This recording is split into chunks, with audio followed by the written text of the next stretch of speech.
10년이라는 시간은 얼마나 긴 시간일까요? 아이가 태어나 초등학교를 졸업할 정도의 세월입니다. 대학에 입학한 새내기가 사회에 첫 발을 내딛는 시간이기도 하죠.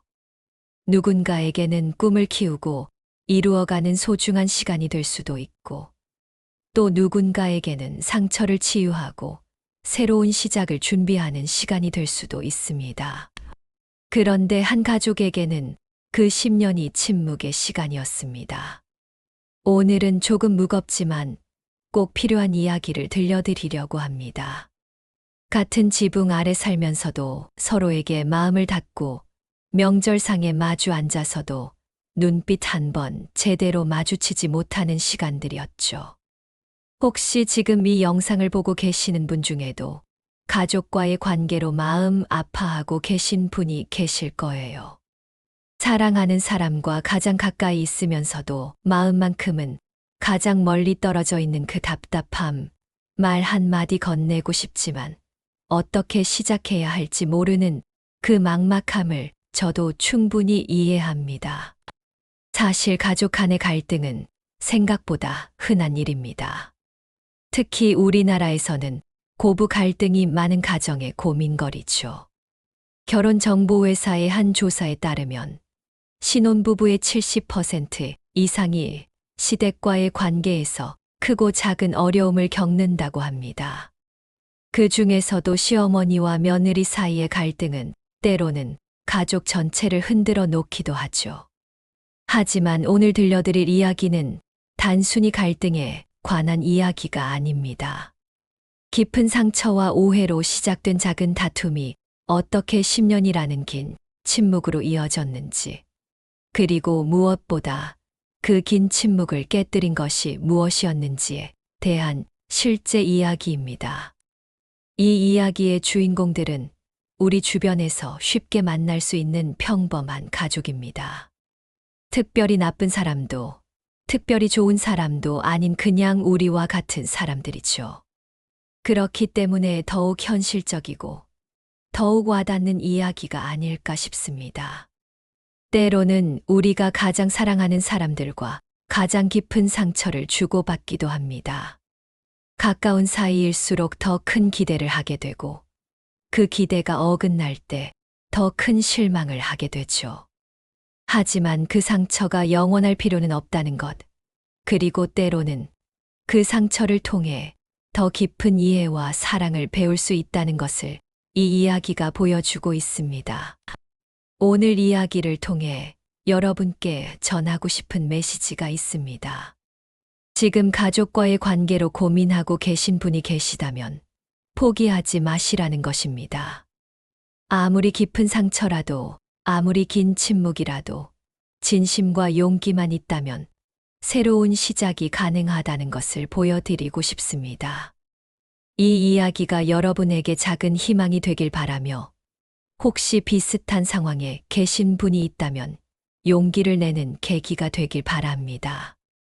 완벽한 해결책은 아닐지라도 적어도 새로운 시작을 위한 첫걸음은 될 수 있을 거라고 믿습니다. 시작 전에 구독과 좋아요 버튼을 눌러주세요. 여러분의 작은 관심이 이런 따뜻한 이야기를 더 많은 분들과 나눌 수 있게 해주거든요. 그리고 끝까지 함께 해주신다면 이 이야기가 여러분의 마음에도 작은 변화를 가져다 줄 수 있을 거라고 생각합니다. 그럼 이제 시작해 보겠습니다. 2012년 가을, 작은 오해로 시작된 한 가족의 이야기를 들려드리겠습니다. 2012년 가을, 서울 강남구에 사는 김미영 씨는 그날을 아직도 생생히 기억합니다. 결혼 2년 차를 맞은 그의 추석이었죠. 새벽 5시부터 일어나 준비를 시작했던 그날 아침, 미영 씨는 남편과 함께 시댁으로 향했습니다. 차 안에서 남편 태준 씨는 올해는 좀 편하게 지내자며 아내의 손을 잡아주었죠. 하지만 그 말이 얼마나 공허한 위로가 될지 둘 다 알지 못했습니다. 도착하자마자 시어머니께서 미영이 왔구나. 빨리 부엌으로 와. 라고 하시더라고요. 친근한 톤이었는데 지금 생각해보면 그때부터 이미 긴장이 되기 시작했어요. 미영 씨는 전날 밤 늦게까지 유튜브를 보며 연습한 전 붙이는 방법을 떠올리며 부엌으로 향했습니다. 시어머니를 위해 정성스럽게 준비하고 싶었거든요. 부엌에는 이미 온갖 재료들이 정리되어 있었습니다. 시어머니 박정숙 씨는 30년 넘게 같은 방식으로 명절 준비를 해온 베테랑이었죠. 자, 미영아, 우리 집전은 이렇게 부치는 거야. 정숙 씨는 친절하게 설명해 주기 시작했습니다. 하지만 문제는 그 다음에 벌어졌습니다. 미영 씨가 정성스럽게 반죽을 만들어 첫 번째 전을 부치기 시작했습니다. 그런데 뒤집는 방법이 시어머니가 알려준 것과 달랐습니다. 아, 미영아, 그렇게 하면 안 돼. 우리 집은 이렇게 하는 거야. 처음에는 부드럽게 말씀하셨지만 미영 씨가 계속 자신의 방식으로 하자 목소리가 점점 날카로워졌습니다. 미영아, 진짜 잘못하고 있어. 이렇게 하면 전이 다 부서져. 미영 씨는 당황했습니다. 자신이 해온 방식이 틀렸다는 말인지 아니면 시댁 방식에 맞춰야 한다는 말인지 헷갈렸거든요. 어머니, 제가 해온 방식도 괜찮은 것 같은데요. 결과는 똑같잖아요. 그 순간 부엌의 공기가 싸늘해졌습니다. 결과가 똑같다고? 정숙 씨의 목소리가 한 옥타브 높아졌습니다. 미영아, 지금 내가 30년간 해온 방식이 틀렸다는 말이야? 우리 집에는 우리 집만의 방식이 있는 거야. 그걸 왜 이해하지 못하니? 미영 씨도 억울했습니다. 자신 나름대로는 정성을 다해 준비했는데 계속 틀렸다는 말만 들으니 기분이 상했죠. 어머니, 저도 정성껏 하는 건데요. 왜 제 방식은 안 되는 거예요? 같은 전인데 만드는 방법이 조금 다르다고 해서. 조금 다르다고? 너는 지금 우리 가족의 전통을 무시하고 있는 거야. 정숙 씨의 목소리가 거실까지 들렸습니다. 거실에서 TV를 보고 있던 시아버지와 남편이 부엌 쪽을 바라봤죠. 전통이라고 하시지만 저도 제 나름의 방식이 있어요. 왜 무조건 어머니 방식에만 맞춰야 하는 거죠? 미영 씨의 목소리도 높아졌습니다. 그동안 참아왔던 서운함이 터져나온 것이었죠. 뭐라고? 지금 시어머니한테 대드는 거야? 대드는 게 아니라 제 의견을 말하는 거예요. 저도 사람인데 왜 제 생각은 들어주지 않으시는 거예요? 그 순간 부엌에서 그릇 떨어지는 소리가 났습니다. 정숙 씨가 화가 나서 손에 들고 있던 그릇을 싱크대에 3개 내려놓은 것이었죠. 이런 며느리는 처음 봐. 시어머니 말을 이렇게 무시하는 며느리가 어디 있어? 어머니, 무슨 일이세요? 남편 태준 씨가 급히 부엌으로 뛰어왔습니다. 하지만 이미 상황은 돌이킬 수 없는 지경에 이르렀죠. 됐어. 됐어. 나는 이제 모르겠어. 정숙 씨는 앞치마를 벗어던지며 방으로 들어가 버렸습니다. 미영 씨는 부엌에 혼자 남겨졌죠. 여보, 뭔 일이야? 왜 이렇게 됐어? 태준 씨가 아내에게 물었지만 미영 씨는 눈물만 흘렸습니다. 어머니가 제가 하는 모든 것을 틀렸다고 하세요. 제 방식은 하나도 인정해주지 않으시고 저도 정성껏 하려고 했는데. 그날 추석 상차림은 결국 미영 씨 혼자 준비했습니다. 정숙 씨는 방에서 나오지 않았고 태준 씨는 어머니와 아내 사이에서 어쩔 줄 몰랐죠. 저녁 식사 시간에도 두 사람은 서로 말을 하지 않았습니다. 시아버지 김병수 씨가 분위기를 풀어보려 했지만 이미 상황은 심각해진 후였습니다. 그날 밤 미영 씨 부부가 집으로 돌아가는 길에 태준 씨가 말했습니다. 여보, 어머니가 원래 그런 분이야. 내가 좀 양보해줘.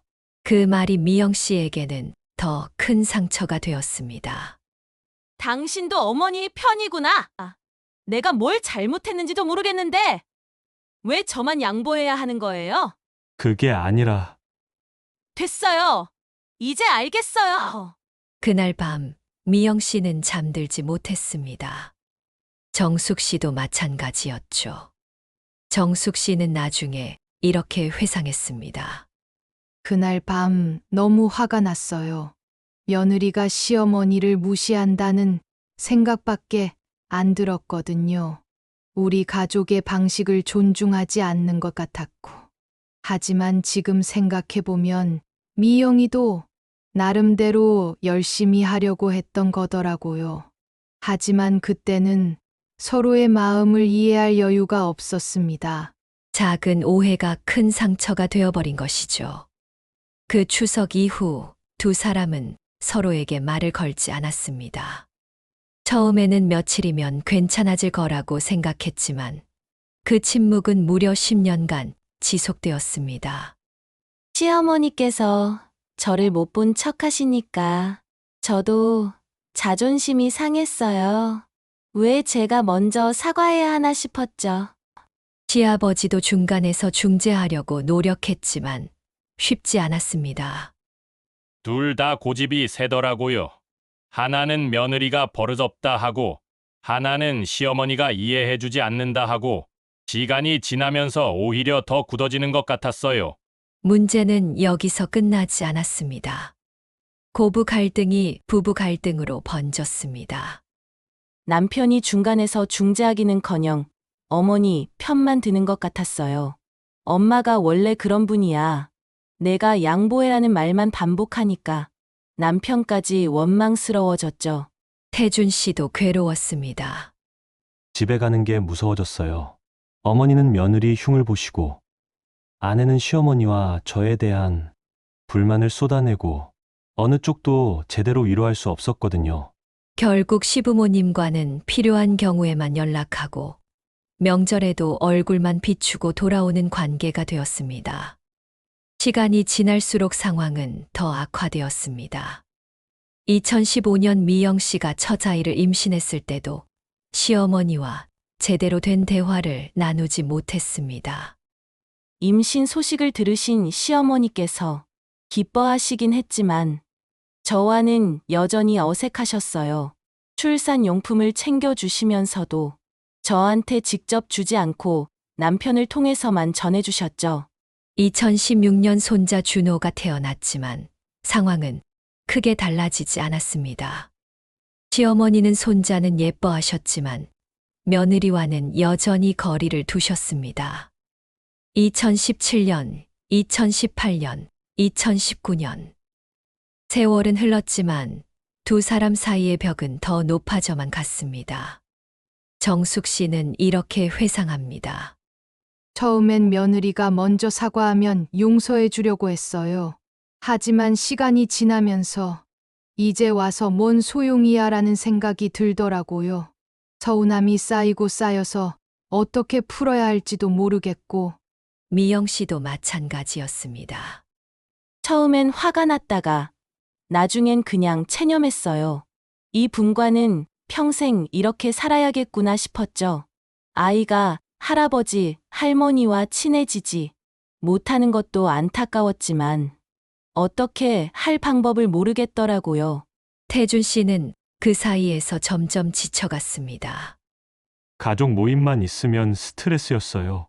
어머니도 아내도 저한테는 말하지만 서로에게는 말 한마디 안 하니까 아들로서도 남편으로서도 실패한 것 같았죠. 2020년 코로나가 시작되면서 가족 간의 만남은 더욱 줄어들었습니다. 이제는 연락조차 거의 하지 않는 사이가 되었습니다. 2022년 3월 어느 날 밤, 갑작스러운 전화가 모든 것을 바꿔놓았습니다. 밤 11시쯤에 시아버지께서 전화하셨어요. 목소리가 떨리면서 어머니가 쓰러졌다. 빨리 병원으로 와달라고 하시더라고요. 정숙 씨가 집에서 갑자기 쓰러진 것입니다. 뇌출혈이었습니다. 미영 씨는 그 순간을 이렇게 기억합니다. 그 순간 모든 원망이 사라졌어요. 그냥 무서웠어요. 10년 동안 말도 제대로 안 했는데 이대로 영영 기회를 놓치는 건 아닌가 싶어서 병원 응급실에서 미영 씨는 처음으로 시어머니의 손을 잡았습니다. 의식이 없으신 어머니를 보는데 갑자기 눈물이 나더라고요. 이분도 누군가의 소중한 어머니인데 내가 너무 매정했나 싶었어요. 다행히 정숙 씨는 큰 후유증 없이 의식을 되찾았습니다. 하지만 며칠간 병원에 입원해야 하는 상황이었습니다. 그때 의외의 일이 벌어졌습니다. 어머니께서 의식을 되찾으시고 첫 번째로 하신 말씀이 미영이는 괜찮니? 였어요. 그 말을 듣는 순간 가슴이 뭉클했죠. 정숙 씨는 나중에 이렇게 설명했습니다. 의식을 잃기 전 마지막 생각이 며느리와 화해하지도 못하고 이대로 가면 안 되는데였어요. 그래서 깨어나자마자 며느리가 걱정됐던 것 같아요. 병원에서 둘만 남게 된 순간 드디어 첫 번째 진솔한 대화가 시작되었습니다. 정숙 씨가 먼저 말을 꺼냈습니다. 미영아, 미안하다. 그동안 너무 고집 부렸구나. 어머니, 내가 처음 우리 집에 왔을 때부터 나는 너를 시험하려고 했던 것 같아. 우리 집 며느리니까 우리 방식에 맞춰야 한다고만 생각했지. 너도 다른 집에서 자란 사람이라는 걸 생각하지 못했어. 미영 씨도 눈물을 흘리며 대답했습니다. 저도 잘못했어요. 어머니, 마음을 이해하려고 노력하기보다는 제 방식만 옳다고 생각했어요. 어머니께 상처드린 말들 정말 후회돼요. 그날 밤 두 사람은 오랫동안 이야기를 나눴습니다. 10년간 쌓인 오해와 서운함들을 하나하나 풀어나갔습니다. 퇴원 후 정숙 씨의 회복 과정에서 7살 준호가 큰 역할을 했습니다. 할머니가 아프다는 말을 듣고 준호가 그림을 그려왔어요. 할머니 아프지 마세요. 사랑해요라고 써 있는 그림이었는데 그걸 보시고 어머니께서 많이 우셨어요.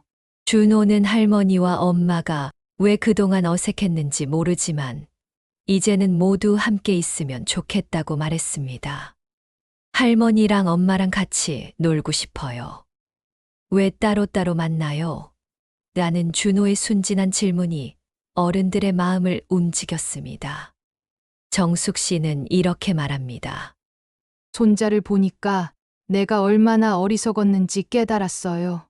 이 아이에게는 할머니도 엄마도 모두 소중한 사람인데 우리가 어른답지 못하게 아이 앞에서 대립하고 있었던 거죠.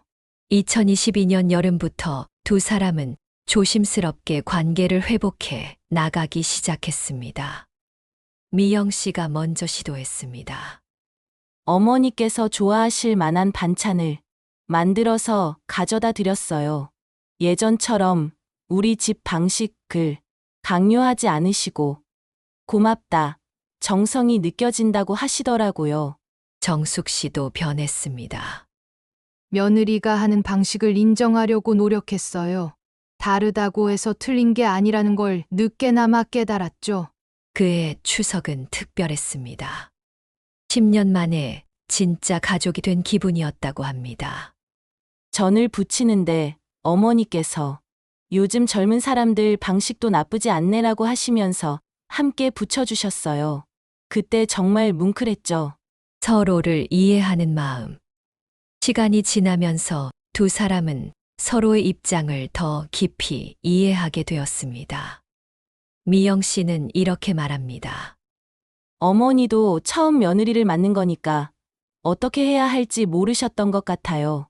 완벽한 시어머니가 되려고 노력하시다 보니 오히려 더 까다로워 보이셨던 거죠. 정숙 씨도 며느리의 마음을 이해하게 되었습니다. 미영이도 좋은 며느리가 되려고 노력했던 거더라고요. 그런데 내가 그 노력을 알아주지 못하고 자꾸 부족한 점만 지적했으니 얼마나 서운했을까요? 2024년 현재 이 가족은 완전히 달라졌습니다. 미영 씨는 일주일에 두세 번 시댁을 방문합니다. 시어머니와 함께 장을 보고 요리도 함께 합니다. 이제는 어머니께 고민 상담도 해요. 준호 교육 문제나 집안 살림에 대해서도 조언을 구하죠. 어머니의 경험과 지혜가 정말 많이 도움이 돼요. 정숙 씨도 며느리를 진짜 딸처럼 여깁니다. 미영이가 아플 때는 내가 준호를 돌봐주고 가끔은 미영이 친구들과 만날 시간을 만들어주기도 해요. 이제는 며느리가 아니라 내 딸 같은 느낌이에요. 준호는 할머니와 엄마가 함께 있는 시간을 가장 좋아합니다. 할머니랑 엄마가 같이 있으면 웃음소리가 많이 나요. 그게 제일 좋아요. 두 사람 모두 그 10년의 시간을 후회합니다. 미영 씨는 말합니다. 10년이라는 시간을 허송세월로 보냈다는 생각이 들어요. 만약 처음부터 서로를 이해하려고 노력했다면 얼마나 좋았을까요? 준호도 할머니와 더 많은 추억을 만들 수 있었을 텐데. 정숙 씨도 같은 마음입니다. 내 고집 때문에 가족이 얼마나 힘들었는지, 특히 아들이 중간에서 얼마나 고생했는지 생각하면 미안해요. 좀 더 일찍 마음을 열었어야 했는데. 하지만 두 사람 모두 지금이라도 회복할 수 있어서 감사하다고 말합니다. 이들의 관계 회복에는 몇 가지 중요한 요소들이 있었습니다. 첫째, 진심 어린 사과. 서로의 잘못을 인정하고 진심으로 사과했습니다. 둘째, 상대방의 입장에서 생각하기. 자신의 방식만이 옳다는 고집을 버리고 상대방을 이해하려고 노력했습니다. 셋째, 작은 것부터 시작하기. 한 번에 모든 것을 바꾸려 하지 않고 작은 변화부터 시작했습니다. 넷째, 인내심. 하루아침에 모든 것이 완벽해지지 않는다는 것을 받아들이고 꾸준히 노력했습니다. 태준 씨는 이 변화가 가장 기쁘다고 합니다. 집에 가는 게 이렇게 편할 줄 몰랐어요. 어머니와 아내가 함께 웃으면서 이야기하는 모습을 보면 정말 행복해요. 준호도 훨씬 밝아졌고요. 시아버지 병수 씨도 감격스러워합니다. 우리 집에 웃음소리가 돌아왔어요. 며느리랑 아내가 부엌에서 함께 요리하면서 깔깔거리는 소리를 들으면 절로 미소가 나죠. 이제 이 가족은 새로운 전통을 만들어가고 있습니다. 예전에는 시댁 방식, 친정 방식으로 나뉘어 있었다면 이제는 우리 가족만의 방식을 만들어가고 있어요. 어머니의 경험과 제 아이디어를 합쳐서 새로운 요리도 만들고 명절 준비도 함께 해요. 정숙 씨도 이 변화를 즐깁니다. 며느리가 가져온 새로운 아이디어들이 신선해요. 고정관념에 얽매이지 않고 좋은 건 받아들이니까 우리 집도 더 활기차졌어요. 이들의 화해 소식을 들은 주변 사람들도 감동받았습니다. 미영 씨의 친구는 이렇게 말했습니다. 미영이가 시어머니 이야기를 할 때 표정이 완전히 달라졌어요. 예전에는 스트레스 받는 표정이었는데, 이제는 정말 가족 이야기하는 것 같아요. 정숙 씨의 친구들도 놀라워합니다. 정숙이가 며느리 자랑을 해요. 우리 며느리가 얼마나 착한지 모른다면서 자랑할 때 보면 정말 행복해 보여요. 이 이야기를 통해 전하고 싶은 메시지가 있습니다. 첫째, 때늦은 때란 없습니다. 10년이라는 긴 시간이 지났지만 두 사람은 관계를 회복할 수 있었습니다. 지금이라도 늦지 않습니다. 둘째, 작은 용기가 큰 변화를 만듭니다. 먼저 손을 내미는 것은 쉽지 않습니다. 하지만 그 작은 용기가 모든 것을 바꿀 수 있습니다. 셋째, 완벽하지 않아도 괜찮습니다. 관계 회복은 하루아침에 이루어지지 않습니다. 서툴고 어색해도 계속 노력하다 보면 길이 보입니다. 넷째, 가족의 소중함을 기억하세요. 당연하다고 생각했던 가족의 존재가 어떤 상황에서는 얼마나 소중한지 깨닫게 됩니다. 이제 이야기의 마지막에 다다랐습니다. 하지만 진짜 중요한 것은 지금부터입니다. 혹시 지금 화면 앞에서 이 이야기를 들으며 눈물을 흘리고 계신 분이 있나요? 혹시 오랫동안 연락하지 못한 가족이 떠오르시나요? 아니면 지금 당장 전화를 걸고 싶지만 어떤 말부터 해야 할지 모르겠다는 분도 계실 거예요. 여러분의 그 마음, 저는 충분히 이해합니다. 때 늦은 때란 없습니다. 미영 씨와 정숙 씨의 10년. 그 시간 동안 두 사람은 수없이 많은 밤을 후회와 그리움으로 지새웠을 것입니다. 정숙 씨는 며느리가 보낸 카톡 메시지를 몇 번이나 읽다가 지웠을 것이고, 미영 씨는 아이가 할머니 언제 와요? 라고 물을 때마다 가슴이 아팠을 것입니다. 하지만 그들은 해냈습니다. 10년이라는 긴 시간이 지났음에도 불구하고 말이죠. 만약 지금 여러분이 이미 너무 늦었어 라고 생각하고 계신다면 이 이야기를 기억해 주세요. 진심은 시간을 뛰어넘는 힘이 있습니다. 사랑은 어떤 상처보다도 강합니다. 작은 용기가 만드는 기적. 병원에서 정숙 씨가 미영이는 괜찮니? 라고 물었을 때 그 한마디가 10년간 쌓인 벽을 무너뜨렸습니다. 때로는 안녕하세요라는 인사 한마디가, 때로는 미안해요라는 사과 한마디가, 때로는 그냥 무언가를 보내는 작은 행동 하나가 모든 것을 바꿀 수 있습니다. 여러분도 그 용기를 내보세요. 먼저 손을 내미는 것이 쉽지 않다는 걸 압니다. 거절당할까봐 두렵고 또 다른 상처를 받을까봐 무서울 것입니다. 하지만 그 한 걸음이 여러분의 인생을 완전히 바꿀 수 있습니다. 완벽하지 않아도 괜찮습니다. 미영 씨와 정숙 씨도 처음에는 어색했습니다. 무슨 말을 해야 할지 모르겠고 어떻게 행동해야 할지 확신이 서지 않았죠. 처음에는 정말 어색했어요. 뭘 해야 할지 모르겠고, 말 한마디 하는 것도 조심스럽고, 하지만 조금씩 천천히 해나가니까 길이 보이더라고요. 관계 회복은 하루아침에 이루어지지 않습니다. 서툴고 어색해도 괜찮습니다. 실수해도 괜찮습니다. 중요한 것은 포기하지 않는 것입니다. 우리는 때때로 가족이 당연한 존재라고 생각합니다. 항상 그 자리에 있을 거라고, 언제든지 만날 수 있다고 생각하죠. 하지만 정숙 씨가 병원에 쓰러졌을 때 미영 씨는 깨달았습니다. 가족은 당연한 존재가 아니라는 것을, 시간은 우리가 생각하는 것보다 훨씬 빠르게 흘러간다는 것을 말이죠. 지금 이 순간에도 누군가는 가족과의 마지막 시간을 보내고 있을지 모릅니다.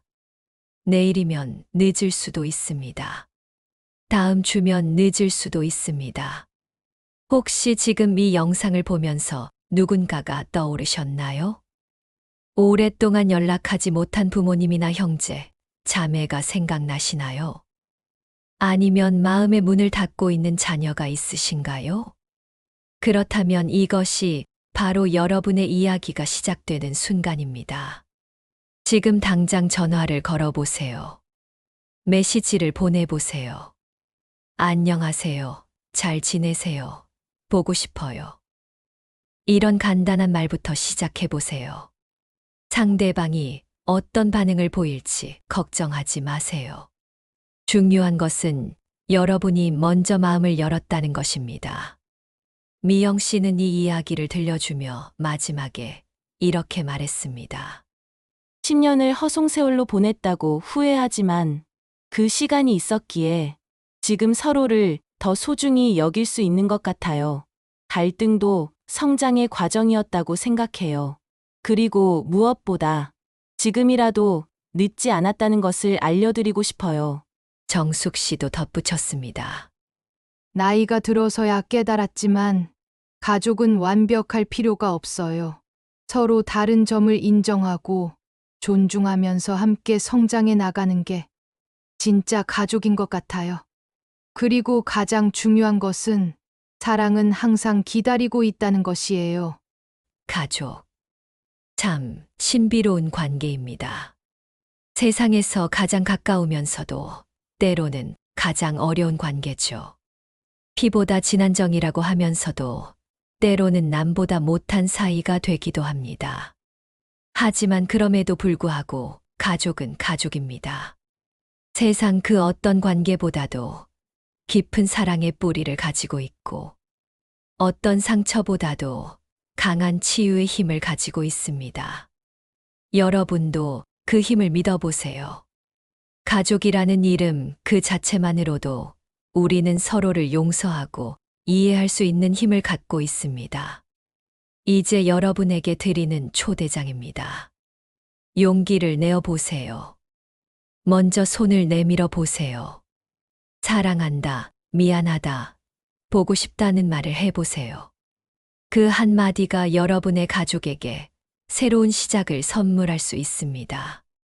그 한 걸음이 여러분의 인생에 새로운 행복을 가져다 줄 수 있습니다. 혹시 지금 이 순간에도 누군가를 기다리고 있는 가족이 있다면, 혹시 지금 이 순간에도 여러분을 그리워하고 있는 사람이 있다면, 더 이상 기다리지 마세요. 여러분의 이야기를 들려주세요. 오늘 이 이야기를 들으신 후, 만약 용기를 내어 가족에게 연락하셨다면 댓글로 알려주세요. 어떤 결과든 상관없습니다. 여러분이 용기를 냈다는 것 자체가 이미 대단한 일이거든요. 그리고 혹시 비슷한 경험을 가지고 계시다면 여러분의 이야기도 들려주세요. 여러분의 이야기가 또 다른 누군가에게는 희망이 될 수 있습니다.